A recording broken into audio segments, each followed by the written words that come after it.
సింధూర్ అయితే ధర్మంపేట దగ్గరికి వెళ్తూ ఉంటుంది. తన మనసులో అలజడి ఆలోచనగా మారుతూ ఉంటుంది.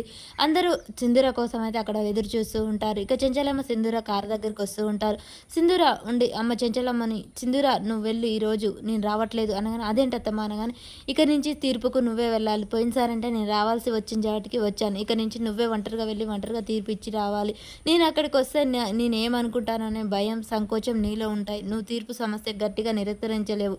కాబట్టి ఇప్పుడు అవసరం లేదు. నీకు ఏది మంచి అనిపిస్తే అది చెప్పు అని చెప్పేసి చెంచలమ్మ అయితే అంటూ ఉంటుంది. ఆ మాట విన్న చాముండి, రేణుక, భవతికి చాలా కోపం వస్తూ ఉంటుంది. సింధూర అయితే చాలా సతమతం అవుతూ ఉంటుంది. ఇక చంటి గొడుగు పట్టుకుంటాడు. సింధూర అలా వెళ్తూ ఉంటుంది. అందరూ దండాలు పెడతారు. పోగానే ఇక చెప్పండి అమ్మ, ఇది అభియోగం, మీ తీర్పేంటో చెప్పండి అని ధర్మయ్య అంటాడు.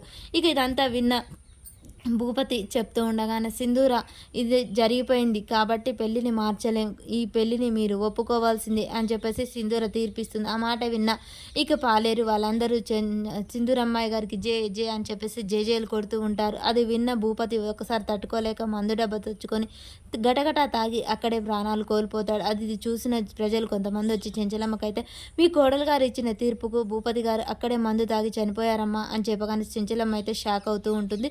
సింధూర, చంటి అక్కడే ఉండి చూస్తూ ఉంటారు. మరి చెంచలమ్మ సింధూరని తిడుతుందా? అసలు ఏం జరుగుతుంది? చంటి విషయం భయపడిపోతుందా?